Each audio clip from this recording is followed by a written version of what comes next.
10's telecast of the 2013 FIA Formula One World Championship, proudly brought to you by Swiss, the choice of the Formula One Australian Grand Prix. Ashley and Martin Medical Hair Centres, recommended by 10 out of 10 independent doctors to treat your hair loss. And Harvey Norman, shop with confidence online, mobile or in-store.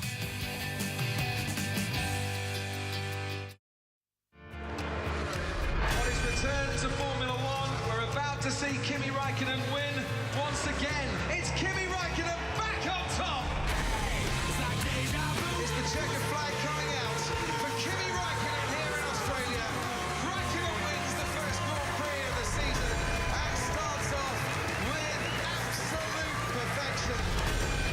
Absolutely superb, Kimi. Brilliant. Well done, mate. Out of a few words, what do you got to say? It's worth listening to.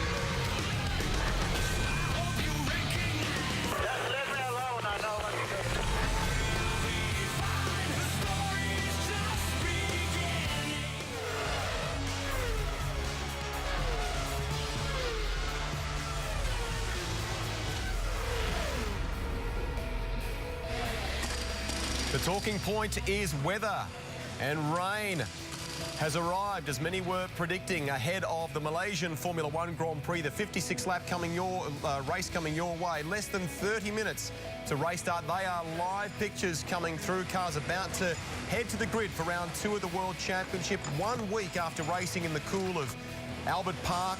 They're at the 5.5k Sepang circuit, where it's often hot and humid, and we do get quite regularly a tropical thunderstorm at this time of the afternoon. First of the modern design circuits as well that have been built over the past decade or so, and in fact Sepang celebrating 15 years of Formula One this season. We are in for a fascinating race.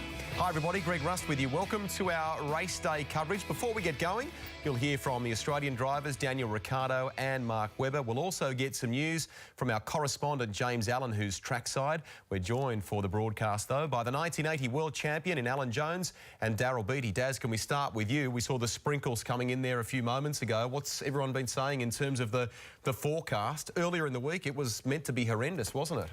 All I feel confident about is that normally when you and I do this, we get it wrong. So I'm really happy about this because we looked at the weather. They said up till 16:30 local time, so the race starts at 1600 local time. So for the first 30 minutes of the race, we should see these showers continue, which is going to create excited racing as we saw from qualifying last night. Well, that's exactly what unfolded, didn't it? I mean, we had not quite a Melbourne scenario, but the sprinkle did make for a fascinating session. But, you know, as I said last night, literally you can say to somebody, what's the time? And they'll normally say half an hour before it rains, and you know it's going to be 4:30. But these are the conditions that really going to set the cat amongst the pitch. Oh, look at that. With the team managers, because it can dry that quickly. They've got nearly half an hour before they go out to the grid. So they'll all be keeping an eye on each other and seeing who's going out on wets or intermediates, and because it really is a matter of who's on the right tyre at the right time that can take real good advantage of this. Quite hard here. Copy that, Nico, copy.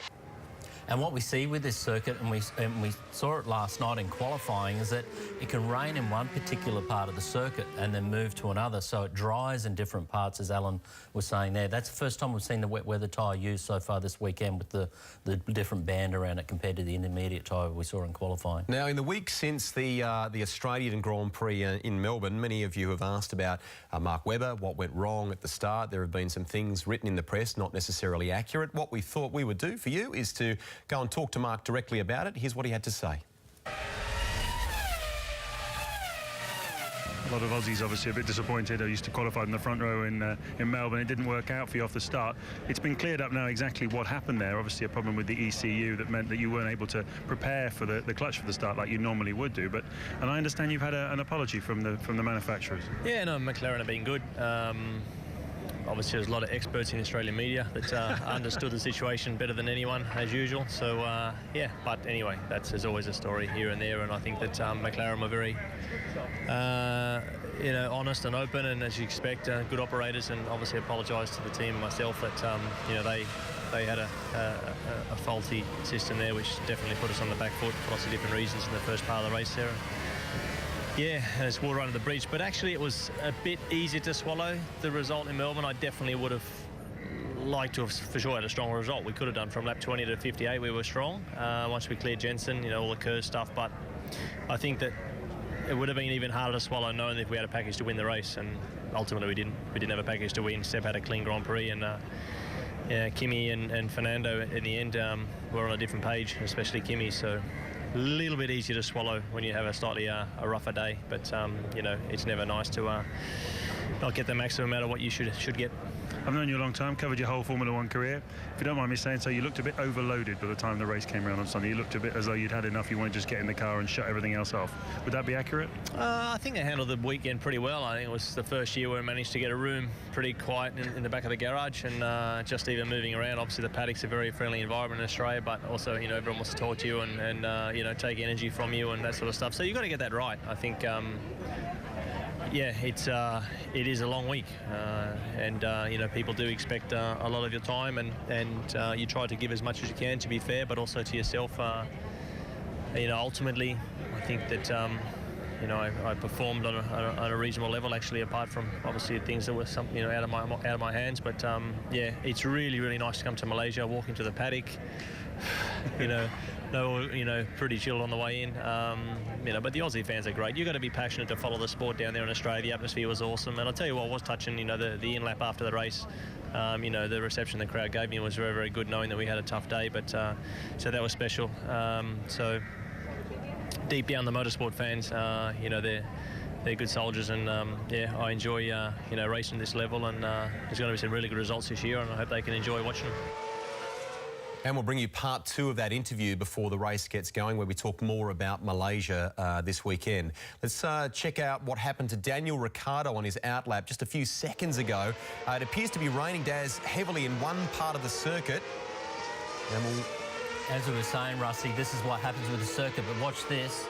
You see a bit of carbon torn off and a bit of carbon fly into the air. So the biggest situation here is obviously the circuit wet in one area and not in the other. People are trying to run with an intermediate tyre in difficult conditions, but then the circuit's dry in others, like I said before. But has he done critical damage to the underside of this car? You see some carbon come off the bottom of the rear wing there, and another bit of carbon fly up there, so that could affect his race. that is a real shame, given that he had a pretty reasonable qualifying effort last night. We spoke to James Allen straight after the quali session wrapped up, before the officials had in fact handed down a 3 grid spot penalty to Kimi Raikkonen, the championship leader, for impeding Nico Rosberg between turns 12 and 15 during qualifying. Here's the report with James, thanks to Shannon's. James, welcome. Some concerns about the hydraulics in Kimi's car at the end of qualifying. Is the championship leader's car okay? Yeah, he'll be okay, Greg. He had a hydraulic leak towards the end of qualifying, a very slow one, a small one. They decided to keep him out anyway. It's not really why he finished 7th. The main reason why he was 7th on the grid is because Lotus doesn't get the heat into the intermediate tyres quite as effectively as it does into the dry tyres. But let's face it, he started in 7th place in Melbourne and still won the race. So in a dry condition, I think he'll be right there. James, what was the source of Mark's frustration towards the end of Q3? We know he's got a new engineer in Mark Rennie. Do you think there was a fair bit of disappointment he didn't stick to the same plan? Yeah, I'm not sure it's necessarily related to his new engineer so much as just radio transmissions. Both of these qualifying sessions, as Mark has told us, were quite fraught, quite stressful, decisions needing to be made in late calls, and obviously the weather playing a big part in that. And on both occasions, it's not been straightforward for Mark. He's not really felt that things have been clear. So clearly there's a few things to work on there. But, you know, he has a good car under him, and he seems very optimistic. Force India have been pretty impressive in dry conditions. Sutil and Duresta both posted good practice times, but given their technical ties or relationship with McLaren, do you think McLaren are looking down pit lane with envy? I think a little bit, yeah. I mean, I spoke to Jenson Button just before qualifying, and he wasn't expecting to be in front of the Force Indias on the grid. He was expecting them to be, certainly one of them, to be in front of him. They're doing a great job. You know, they've got a great little car, good little strategy group. Sutil's driving very well. They did, however, make drop a bit of a clanger with Paul Di Resta, who was on the best lap of anybody up to that point, just before it started to rain, and he pitted rather than complete the lap to have one in the bank, if you like. And then, of course, it rained, and he ended up 15th on the grid. So he's pretty unhappy about that, because he should have been right at the sharp end of the grid. And once again, an opportunity's gone begging. Finally, lots of talk about tyres there. Red Bull reportedly lobbying to switch back to the 2012 spec rubber. Some conspiracy theories about Pirelli using an old Renault F1 car for testing and how that might benefit Lotus, for example. How serious is all this, and where's it headed? I'm hearing a lot of that, actually, Greg. It's interesting. Here in Malaysia, I think everything's very extreme. It's extremely hot, and the track is abrasive. As the year goes on and the circuits we visit, they're kinder to the tyres. So any decision taken on what you do here is taken on the most extreme end of the spectrum, if you like. I think in the Grand Prix we'll see 3 stops. We might see 1 or 2 drivers doing 4 at the limit, but basically everyone's going to, in a dry race, everyone's going to try and stay on the hard tyre as much as they can during the Grand Prix, and then we'll move on to the next place, which isn't quite so hard on the tyres. And there's a lot of lobbying going on behind the scenes, particularly with teams who've got a lot of money and have spent a lot of money on developing their cars, because the tyres actually are a big leveler. I mean, the fact Lotus has got less than half the budget of Red Bull probably, and yet they won the first race comfortably, and they look very quick in a dry condition. So I think there's a bit of unhappiness, but these things happen, and I don't anticipate any changes. Thank you, James. Enjoy the Grand Prix. Thank you. James Allen there after qualifying in Malaysia. And on the subject of tyres, we're asking tonight on ZBox, our latest viewer poll. Jump online, download the free app at zbox.com for iPhone, iPad or Android. Our latest poll, will Lotus still have the tyre advantage in Malaysia? It, of course, could all be very weather dependent. More live pictures coming your way right after the commercial break as we gear up for round 2 of the World Championship.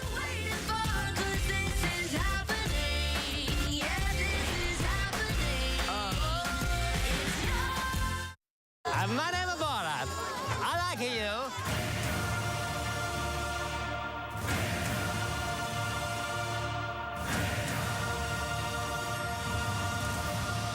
High five. Borat, 9 o'clock tonight on 1.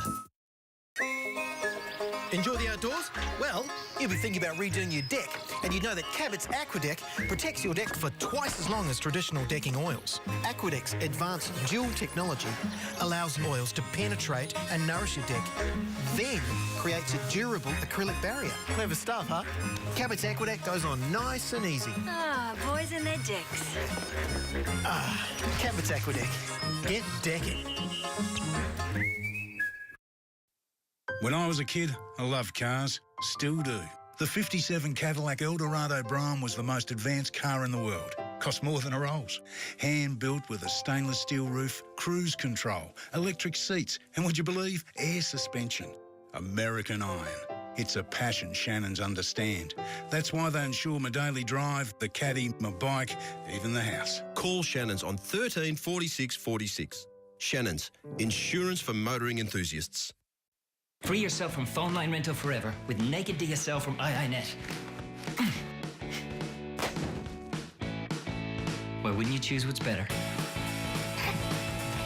Upgrade your life with iiNet. Citibank wants to write you a cheque. What do you want to spend it on? A much-needed holiday? Upgrade your car? New kitchen? Shopping? You could pay off some debts, or maybe you just want some extra cash. Whatever it is, let Citibank give you the money. And best of all, with this limited offer, you'll pay just 5.9% per annum for the first 2 years. It's called Ready Credit, and it's the easy way to access $2,000 to $24,000 to use however you want. And there are no monthly or annual fees either. So if you've got some spending in mind, or you want to pay off your debts at one low rate and save thousands, partner with Citibank and we'll write you a cheque. Apply now and get $2,000 to $24,000 at a super low 5.9% per annum for the first 2 years. The money's yours to use however you want with Ready Credit. But this offer is limited, so to get your cheque, apply now at citibank.com.au/cash or call 13 31 50. Rogie, I've got a doubly delicious treat for you. The combination of the crunchy shell and the meaty centre makes Schmacko's Marrowbones double the fun. That's go Lego for Schmackos. Weddings are a joyous occasion. But in this case, there's one thing missing. 8:30 Wednesday. We understand that the victim was going to be the best man at a wedding. You're the cleaners, right? Yeah. So you go in and you clean. With a family full of suspects, this is one wedding they'll never forget. Murderer is someone still in the house. See why Australia loves new Mr. and Mrs. Murder. 8:30 Wednesday on 10. Australian drama at its best. Lots of activity on the grid at Sepang in the wake of some very wet weather on the formation lap, mainly at around about turn 3, in fact. So some of the crews already going to work, and in fact a new wing on standby for Valtteri Bottas's car there. We'll tell you more about that shortly. There's a bit of a look at the weather. It does seem as though, Daryl and Alan, that we won't necessarily have a completely wet start, but it was horrendous at turn 3. Let's just quickly bring you up to date on some of the offs that happened. So Jules Bianchi is one of many that ventured off at this part of the circuit on the installation lap. Yeah, what's happening there is that they come out of a reasonably slow curve in curve 2, and they're under acceleration, because normally that corner is flat chat leading onto a big, long right-hand curve corner. And, of course, what's happening as they're accelerating, they're getting wheel spin, and that's why they all seem to be going off at the same corner. But a lot of them are on wets for the first time this weekend. They weren't on them yesterday. So this is all new territory for them. Oh, they're certainly... This is the damage Bottas had early, and that's why they're replacing that wing on the grid. Jenson Button reporting on the radio at the time that the wet weather at that part of the circuit was just too much for those tyres. Here's Mark Webber. So just to recap, Daniel Ricciardo, Esteban Gutierrez, Valtteri Bottas, Jules Bianchi, Pastor Maldonado and Mark Webber all venturing off at about the same place. So national anthem being played there, but guys, that has added to what was already a fascinating qualifying session. That's the kind of thing they don't need before they get going, I guess, do they? Well, I tell you, if nothing else, the old Sepang always throws up a pretty interesting race, you know, because now it looks to me like the clouds are clearing a little bit. So if it starts to dry, are they going to start on intermediates or are they going to start on wets? Because if they start on wets and it dries really quickly, they're going to drop back like no tomorrow. If they start on intermediates and it does dry, they're going to look heroes. It's great. I love it. Well, in 1 week, the feelings, the emotions, I guess you could say, have gone from one point of the spectrum to the other for Daniel Ricciardo. He retired from his home race, but qualified very well last night, outpacing his teammate in Jean-Eric Vergne. And we sent James to catch up with him, with thanks to Ashley and Martin. So 13th on the grid for the Malaysian Grand Prix, Daniel Ricciardo. But let's just go back to the Melbourne weekend, first of all. It was a bit of a head spin, I'm sure, for you. How did you come through it, do you think? I think the Sunday didn't work to plan. You know, the whole week was a lot of fun, and you know, there's a great vibe, home Grand Prix and opening race to the Formula One calendar. But the Sunday didn't really work out well. We had a few problems before the race, and then you know, we entered it I think about 3/4 distance with an exhaust issue. So not the Sunday we wanted, but we've come here today, and you know, the qualifying's been a bit better. I think we've shown some progress, so that's a positive. Well, you obviously qualified reasonably strong. Your teammate, Jean-Eric Vergne, was knocked out in Q1. What I've seen so far of your car, it looks like at times it's really quick. There are flashes of speed there, but it looks like a difficult car to deliver the lap time for. Yeah, it's we're definitely still trying to understand a lot of it. Sometimes we can put the time on the board, and it seems, you know, sometimes easy, and then other times we're really fighting to sort of hang around, you know, the 16th, 17th place. So the car's evolved a lot this year, and we're still trying to understand. I think we've made a step in the right direction today, but you know, I think we're all still wanting to get much further up the grid. Now, you're in the second year with the Toro Rosso team, and history tells us that the second year is the decisive year as far as the Red Bull driver program and Helmut Marko is concerned. So this is a year when you've either got to step up or get kicked out. How do you see the year unfolding? Definitely feel like it's time to step up, and I like that word actually. Step up. It's cool. So no, it's a season. You know, not only the Red Bull guys want to see us do it, but you know, me myself more than anyone else. Last year was I think it went in the right direction. Definitely, the last 6 months were good, and I really found some more spark, I think, in my drive. So I feel I can keep pushing that further and further and testing myself as much as possible. So, you know, today was a little step in the right direction, but we still got some more work to do, and I want the results, want the success, and to really make a name for myself. Have a great race. Cheers. Thank you. He's got the eyes on. We wish him well. A commercial break now. When we come back, another update with Mark Webber, and hopefully we'll get a start. Look at the conditions in Malaysia. Should make for a very exciting round 2 of the World Championship. Don't go away.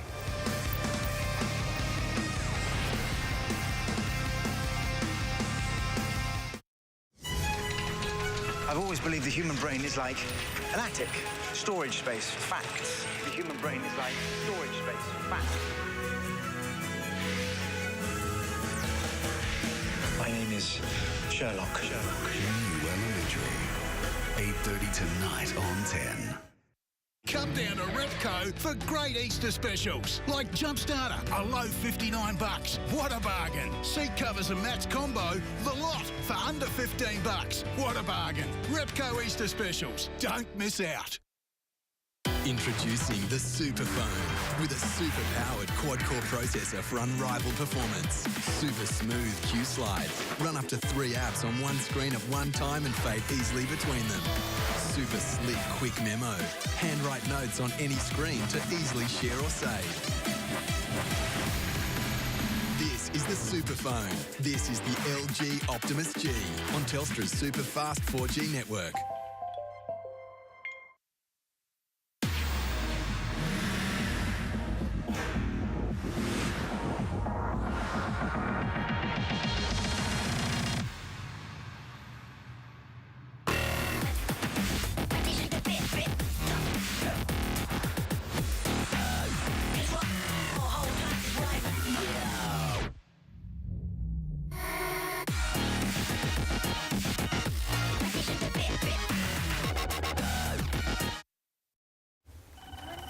To treat my hair loss, I'm trusting medical science. That's why I call the doctors at Ashley & Martin.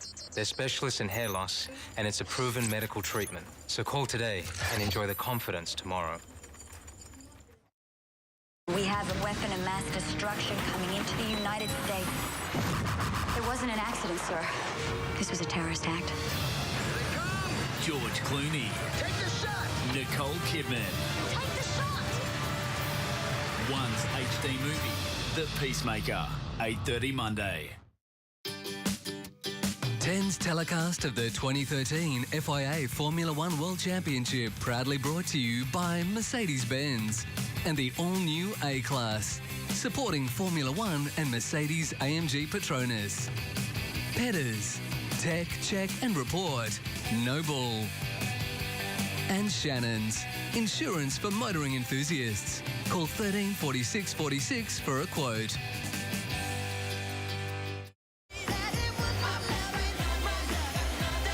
Lewis Hamilton gearing up for round 2 of the World Championship in the break. You saw them on the way, in fact. Charlie Whiting's team completing a circuit inspection in the medical car. The word so far is that it's still quite wet at turn 3, but the rest of the track appears to be very dry indeed. So that'll be weighing on the minds of competitors before they get going. Back to Mark Webber now and his thoughts on this weekend. We'll keep the live pictures coming as you hear this interview as well. And the interview, of course, all with thanks to Swiss. Well, as ever, qualifying in Malaysia, the heat of Sepang, and with the uncertain weather, a complete and utter lottery. A very interesting session, really, from a Red Bull perspective. Obviously, what's your view on it?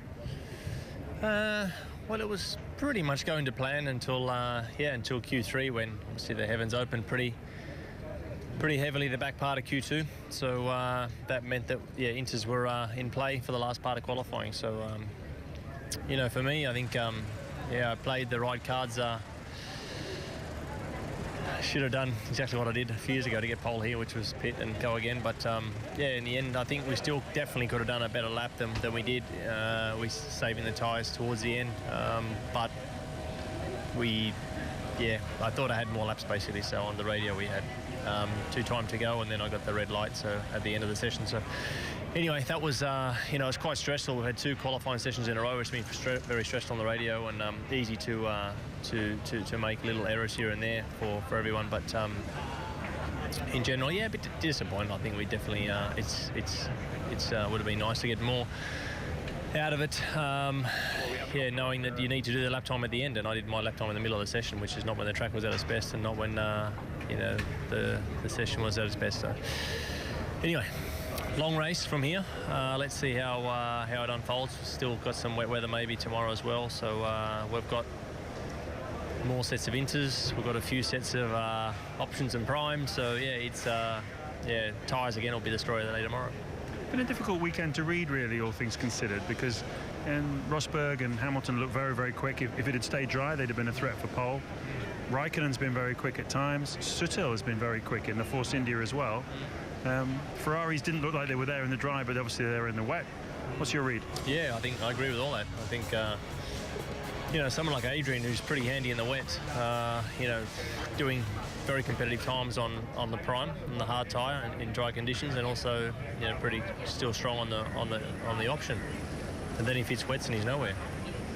So it's just they are so sensitive. The tyres are incredible, and I don't think there's it's very tricky for all the teams to put any finger on how you pull the best out of the car in terms of lap time. I think that you definitely always a lot of hindsight goggles post-session at this point in the championship, and so I tell you one thing for sure, it's going to be interesting to run to the first corner tomorrow. 2 Ferraris, they don't normally qualify that far up, so it'll be interesting to run there. And then it's going to be, if it's a dry start to the race, obviously we'll see how the tyres hold up in that first stint, which is going to be very, very interesting for everybody.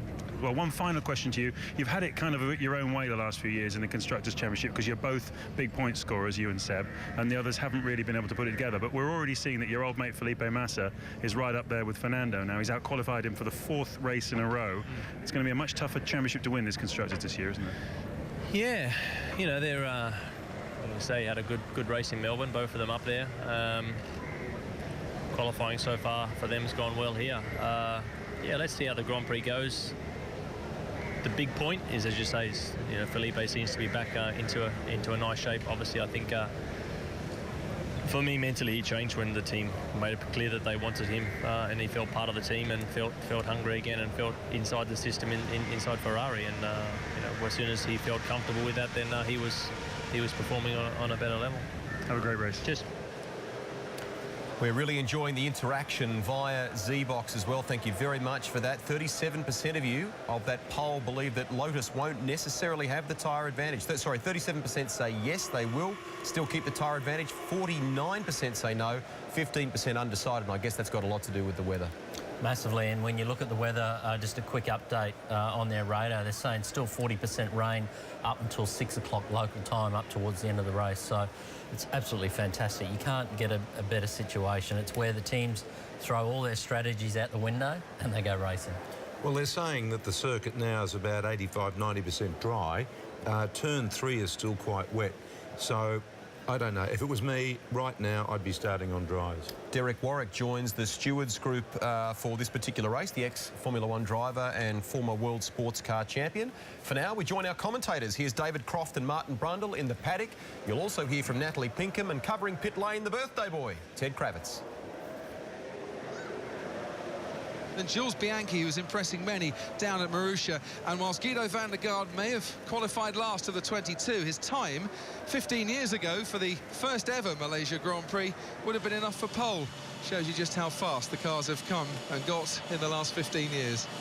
Today's going to be more about just speed, though, isn't it? It's going to be staying on the racetrack, pushing your luck here and there, picking the right tyres at the right time, and just to see what you can make of it, really. It'll be a long afternoon. I just hope we don't get one of those horrible red flag sort of one and a half hour periods the race can be interrupted by, but it would be, we already know with these conditions it's going to be challenging out on the racetrack. So, and sitting on the grid, the way that this track dries, it's 27 Celsius out there still. Which tyre are you going to choose?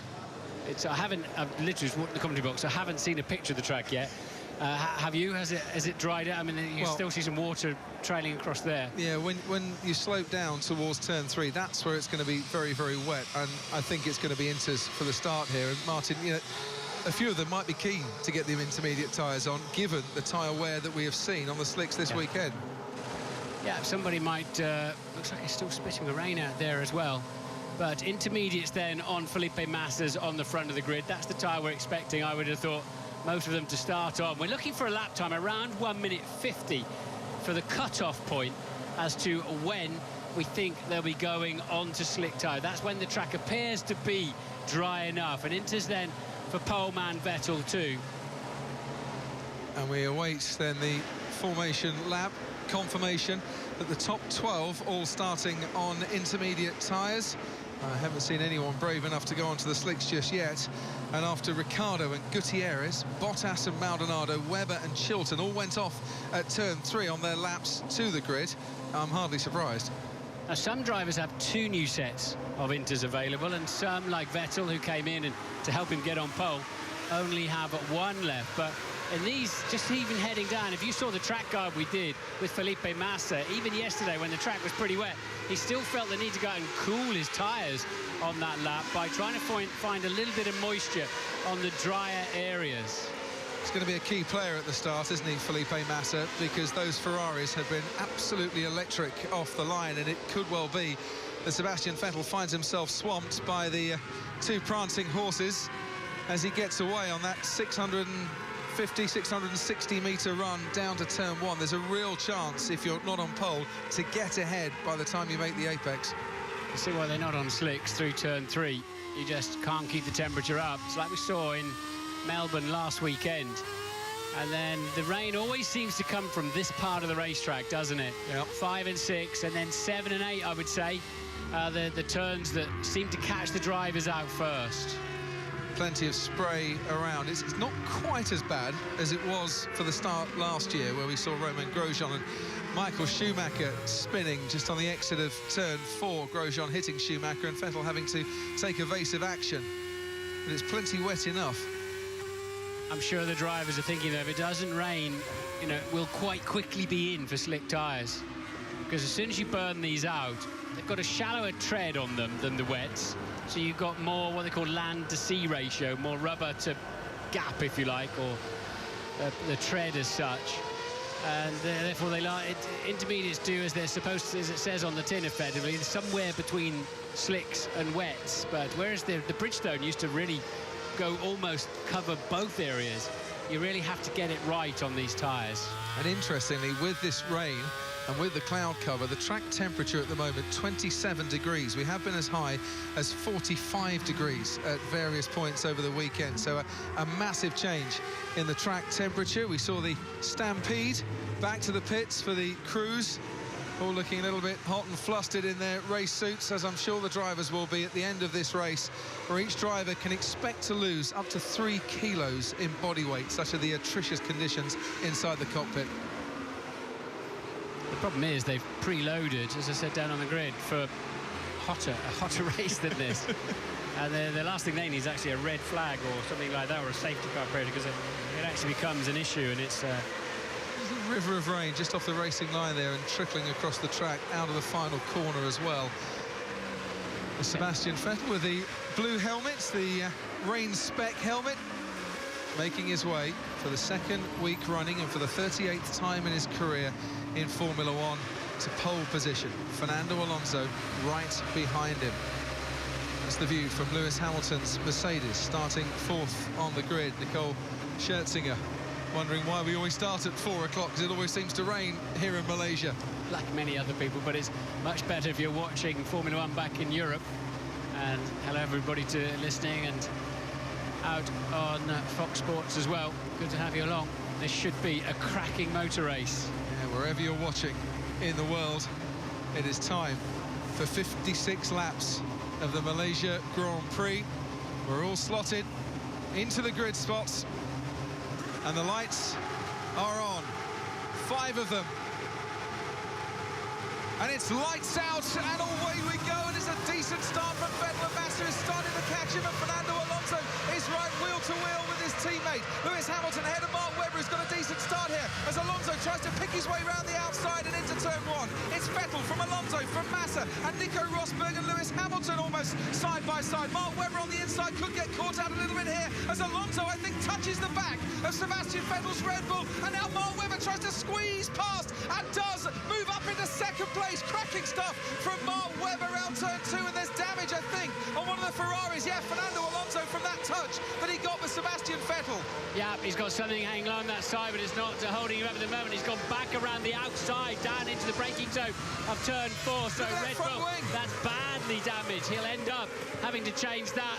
Pieces will start flying off it. Didn't stop him committing. He probably doesn't know. It's so far out front and out of your vision. He probably doesn't know at the moment, but I'm sure they'll black and orange flag him if the pieces start flying off that front wing. He'll have to pit. And Jenson Button moving up into fifth place, tiptoeing his way through the tricky conditions as well. Vettel racing off into a decent lead here. Behind him, Alonso and then Webber, and then Lewis Hamilton catching Mark Webber. There's Paul di Resta in the Force India, battling with Romain Grosjean. Kimi Raikkonen just ahead of them as di Resta gets squeezed out wide just a little bit going through turn 9. Isn't it nice to see Mark Webber having a decent start and then really making it stick through the first few corners? Alonso caught him out a little bit down into turn 4, but now look at this, Webber with Alonso so little front end grip with that broken front wing, and still he won't give up around the outside. Amazing. Fantastic stuff from Fernando Alonso. He's keeping ahead of Mark Webber, but surely is going to have to come into the pits at the end of this lap, as we now see Mark Webber moving to the inside. Cars concertinaing behind. Alonso carries on his way. Mark Webber thinks he can get him on the exit of the hairpin, and once again, two cars getting very close to each other. Side by side, down the main straight we go, with Mark Webber catching Fernando Alonso, passing Fernando Alonso, and moving up into second place as he's going to go straight. Front wing Watch out, Mark. absolutely gives up. Unbelievable. Alonso could have come into the pits. He hasn't come into the pits, and he will be very lucky if he gets out of that gravel trap now. That could be curtains for the Malaysia Grand Prix for Fernando Alonso. Surprised the team didn't call him in on that one, if I'm honest, because, you know, that's the big problem. It goes underneath, and actually you can have huge accidents like that. And he managed to steer away from everything else. Here goes Sergio Perez having a look on Felipe Massa into turn 4. Perez stays down in 8th place. Raikkonen being kept company by Grosjean, and this is what it felt like for Fernando Alonso.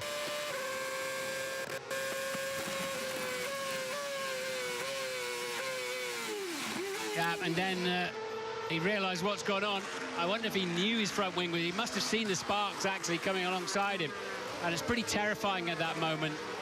It's that's third on your scariest list. First one's a stuck throttle. Second one's brake failure. Third one is your front wing going underneath your own car, because the front goes up in the air. You've got no brakes at that point. So we've got a Red Bull, a 1-2. And Ted in the pit lane. They had everything ready. The pit crew were out. They had a front wing ready, but I think they were trying to coincide the stop with maybe a switch to the dry tyres, because there weren't any tyres out in the pit box. So the mechanics would have been there, one hand on inters, one hand on dries, ready for the call to bring him in. But it was too late. Had to be safety first, though. Major error, surely. And Checo, if we had a safety car, would it be dry enough to fit the dries, do you think?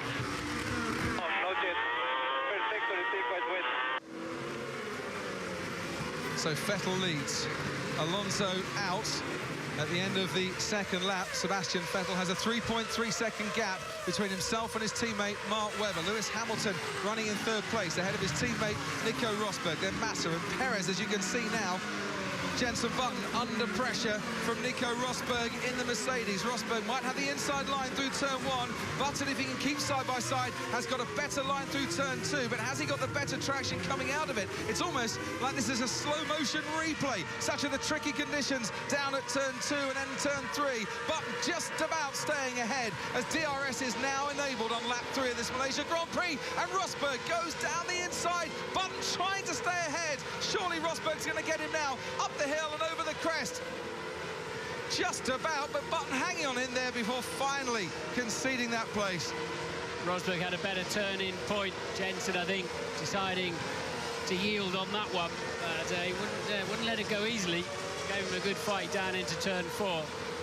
We can see the start now. Massa just didn't get away in the way that he has done in the last few races. Raikkonen had a miserable start as well in the Lotus. Certainly did. Hulkenberg moving up into 9th place by the end of the 3rd lap.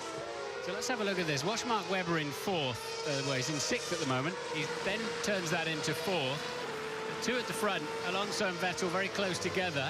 And Vettel gets himself clear air, but Alonso runs into the back of him. Didn't make enough allowance, and we're going to see that very clearly indeed now. We're going to see his teammate come over and try and put the frighteners on him, but you need to get up very early in the morning to frighten Fernando Alonso, presumably with the lights off as well, because he was having none of that. So he's thinking, I'll go around the outside.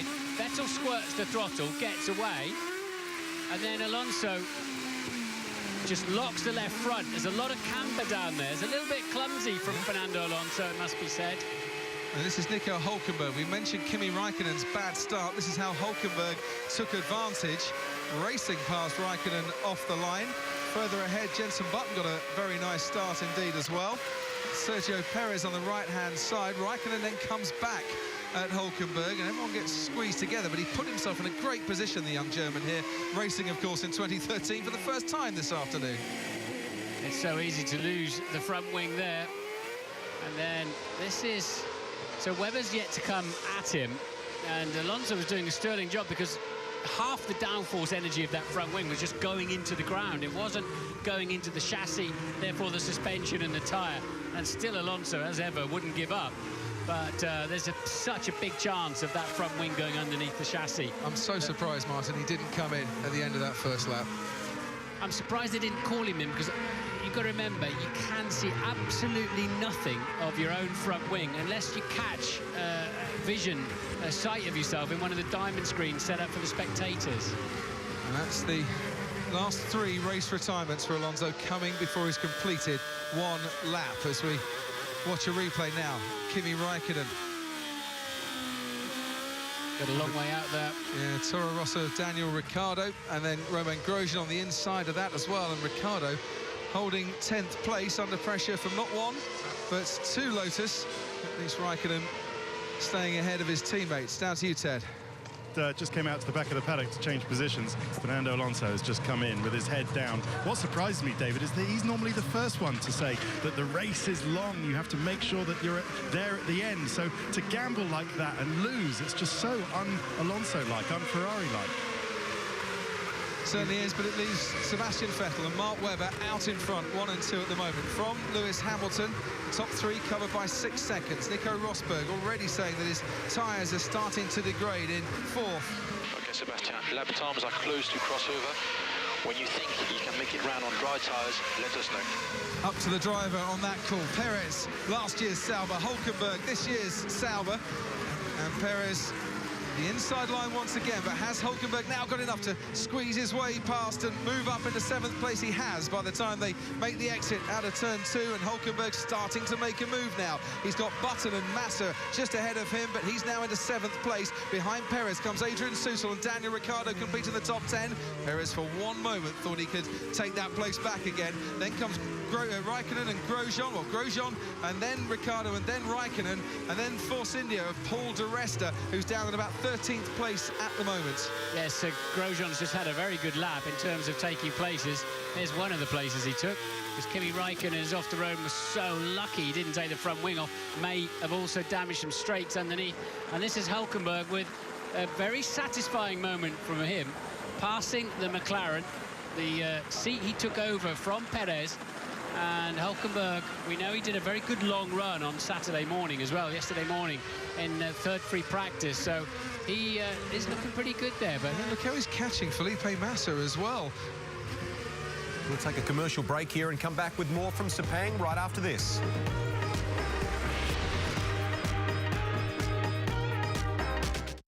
It's all new, all night, with new White Collar, new Burn Notice, and new Blue Bloods. With 3 new drummers back-to-back. One is triple the Guy Candy. New Drummer Wednesday from 7:30 on 1.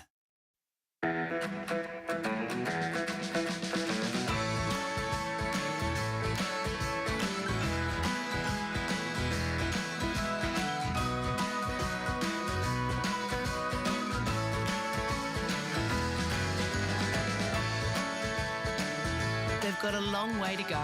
Help give them a good start. With around 400 grains in every wheat bix. 97% whole grain, 100% ready. What is luxury? Is it what they tell you? Or do you get to decide? Is luxury what you see everywhere? Or something different? Infiniti is the new choice in performance luxury from Japan. Already in 48 countries, Infiniti is now in Australia, offering a range of vehicles that challenge what performance luxury can be. Dare to be different. Experience them for yourself at Infiniti Centre, Sydney. Rexona and the Lotus F1 team perform like clockwork, combining top technology and maximum precision. Rexona, outstanding protection even in the most high-pressure moments. Rexona, it won't let you down. Swiss have been incredible. Their attitude towards wellness and being healthy, there's clearly a natural fit for my love for the outdoors, being active. It just works so well. Swiss Men's Ultivite supports energy, stamina and vitality. Clinically tested. Australia's #1 multivitamin range. It's great to feel that successful spirit, I suppose, come through in your driving and your preparation. The choice of the Formula One Australian Grand Prix. Come down to Repco for great Easter specials. Like this pressure washer, a low $69. That's 40% off. Water hose reel, just $49. What a bargain. Repco Easter specials. Don't miss out. Sebastian Vettel is the first to move to take the gamble and jump to dry tyres in the Malaysian Grand Prix. He wasn't alone to pit during the commercial break. Also, Felipe Massa